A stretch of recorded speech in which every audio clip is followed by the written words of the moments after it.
कि आपको milk shake और फालूदा का मजा एक साथ मिलने वाला है और वो भी बहुत ही कम मेहनत में। तो कैसा लगेगा? तो आज आपके साथ शेयर करने वाली हूँ एक ऐसे शरबत की रेसिपी जिसमें आपको मिल्क शेक और फालूदा दोनों का मजा मिलने वाला है।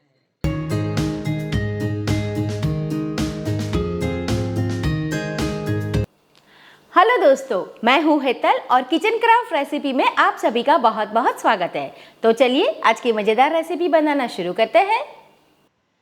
शरबत बनाने के लिए यहाँ पर मैंने 1 लीटर फुल फैट दूध लिया है। फुल फैट दूध यानी ऐसा दूध कि जिसको हमने उबाला नहीं है अब तक, उसके अंदर से मलाई नहीं निकाली है। तो यहाँ पर मैंने 1 लीटर भर के फुल फैट दूध ले लिया है। आप चाहे तो जो उबला हुआ दूध आता है उससे भी बना सकते हैं। तो उससे अगर आप बना रहे हैं तो किस तरह से बनाना है वो मैं आगे आपको बताती हूँ। तो दूध को हम उबालने के लिए रखेंगे और यहाँ पर मैंने 2 टेबलस्पून भर के मगज, 8 से 10 काजू, 8 से 10 बादाम और 15 से 20 यहाँ पर मैंने पिस्ता ले लिया था, जिसे मैंने 2 घंटे पहले भिगो कर रख दिया था। अगर आप भिगोना भूल जाते हैं तो गर्म पानी में आप आधे घंटे के लिए इसे भिगो कर जरूर रखिए। अब बादाम के जो छिलके हैं ना उसे हम निकाल देंगे।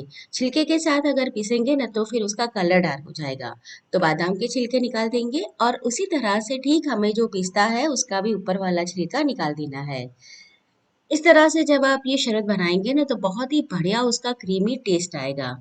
तो अब सारे जो ड्राई फ्रूट भिगो कर रखे थे उसे हम ग्राइंड कर लेंगे।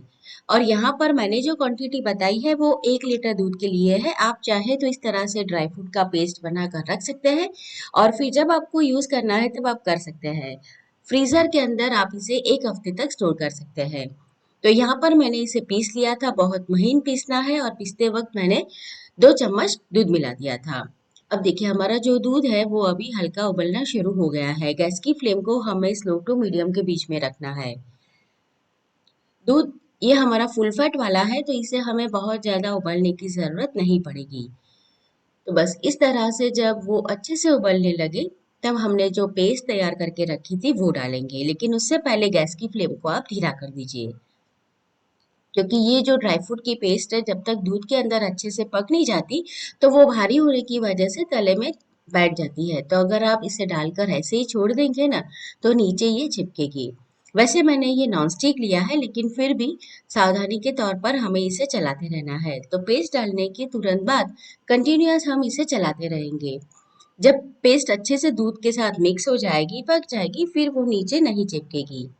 अगर आप मलाई निकाला हुआ दूध ले रहे हैं तो ड्राई फ्रूट की क्वांटिटी आप थोड़ी सी बढ़ा दीजिए, या तो फिर आप इसके अंदर 2 टेबलस्पून भर के कस्टर्ड पाउडर या फिर कॉर्नफ्लोर पाउडर मिला दीजिए दूध के अंदर।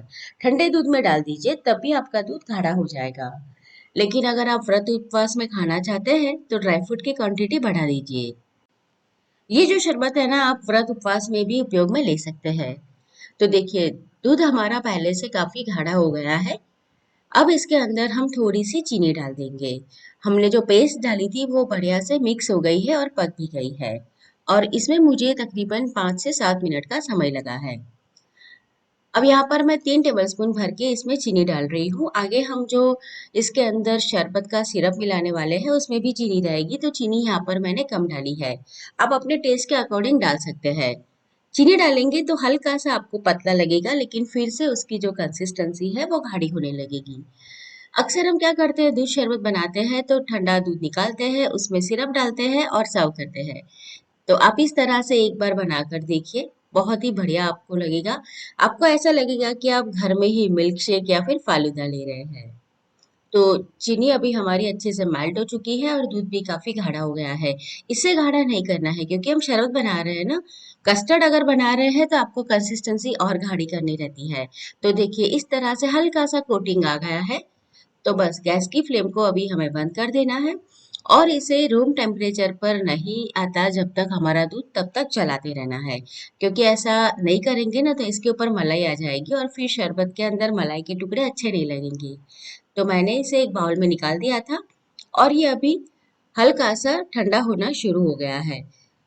तो बस आप इस तरह से इसे रूम टेम्परेचर के ऊपर आने तक चलाकर ठंडा कर लीजिए। जब ये ठंडा हो जाएगा तब आप इसे फ्रीज में रख दें। आप चाहे तो इस समय भी सिरप डाल सकते हैं, लेकिन शरबत हमेशा ठंडा अच्छा लगता है। तो देखिए कंसिस्टेंसी आप देख सकते हैं कि कितनी गाढ़ी है। बस इससे गाढ़ी हमें नहीं चाहिए और फ्रीज में रखेंगे ना तो थोड़ी सी और ये गाढ़ी हो जाएगी और शरबत हमेशा ऐसा ही रहता है। अब हम क्या करेंगे, जो सब्जा सीड आते हैं वो ले लेंगे। इसके बहुत ही फायदे हैं, अगर आपको मैं बताने बैठूं ना तो समय कम पड़ जाएगा। तो गर्मियों के मौसम में अक्सर आपको इसका इस्तेमाल करना चाहिए। तो यहाँ पर मैंने 1.5 टेबल स्पून भर के ये दे दिया है पानी में। जैसे ही आप डालेंगे ये अच्छे से फूल जाएंगे। ये काफी ठंडक देते हैं, तो गर्मियों के मौसम में जब भी आप कोई शरबत बना रहे हैं तो इसका इस्तेमाल जरूर कीजिए। आपने देखा होगा कि मार्केट में जब आप फालूदा पीते हैं ना तो उसके अंदर भी ये डाला जाता है, क्योंकि ये बहुत ही ठंडे होते हैं। इसकी जो तासीर होती है ना वो बहुत ठंडी होती है। तो गर्मियों के मौसम में हमेशा आपको इसका इस्तेमाल करना चाहिए। तो बस इसे हम भिगो देंगे 5 से 10 मिनट में ही, बहुत ही बढ़िया से ये फूल जाएंगे। आप देखिए अभी ही ये फूलना शुरू हो गए हैं और फूल कर ये ट्रांसपेरेंट हो जाते हैं। अभी हमारा शरबत भी ठंडा हो गया है, मैंने इसे 2 घंटे के लिए फ्रीज में छोड़ दिया था। तो देखिए बढ़िया सा कोटिंग आ गया है। अगर आप इसके अंदर आइस क्यूब डालेंगे ना तो वो पतला हो जाएगा, तो कभी भी शरबत में आइस क्यूब ना डालें। अब यहाँ पर मैं खस का सिरप ले रही हूँ। आप कोई भी फ्लेवर अपने पसंद के हिसाब से ले सकते हैं, जैसे कि गुलाब है, केसर पिस्ता है, बटर स्कॉच है। तो यहाँ पर मैंने आधा कप भर के खस का शरबत डाल दिया है। अब इसे अच्छे से मिक्स कर लेंगे। बहुत सारे फ्लेवर वाले शरबत आपको मार्केट में मिल जाते हैं, तो आप उसका इस्तेमाल कर सकते हैं। जब भी आपके घर में कोई पार्टी है या गेस्ट आने वाले हैं तो आप इस तरह से वेलकम ड्रिंक में इसे बनाकर रख सकते हैं। और आपने देखा बनाना कितना आसान है, इतनी ज्यादा मेहनत भी नहीं है और इसका टेस्ट तो इतना गजब आता है ना कि एक बार आपने इसे बना लिया ना तो फिर मार्केट वाले फालूदा मिल्क शेक तो आप कभी नहीं खरीदेंगे, घर पे ही इस तरह से बनाएंगे। अब इसके अंदर मैं थोड़े से ड्राई फ्रूट डाल देती हूँ। तो यहाँ पर मैंने थोड़ी सी बादाम और थोड़ी सी पिस्ता इस तरह से स्लाइस में कट करके डाल दिए हैं। ड्राई फ्रूट जब बीच में आते हैं ना पीते वक्त तो उसका क्रंच बढ़िया लगता है, लेकिन अगर आपको पसंद नहीं है तो आप इसे स्किप भी कर सकते हैं। और ड्राई फ्रूट आप अपनी पसंद के हिसाब से और क्वांटिटी भी आप अपनी पसंद के हिसाब से प्लस माइनस कर सकते हैं। अब इसे हम ग्लास के अंदर सर्व करेंगे। तो आप चाहे तो इसे ऐसे भी सर्व कर सकते हैं या फिर हमने जो सब्जा सीड भिगोकर रखे थे ना वो इसके अंदर डालकर आप अपने चॉइस के अकॉर्डिंग इसे सर्व कर सकते हैं। तो एक ग्लास के अंदर 1 चम्मच भर के ये सब्जा सीड डाल देंगे।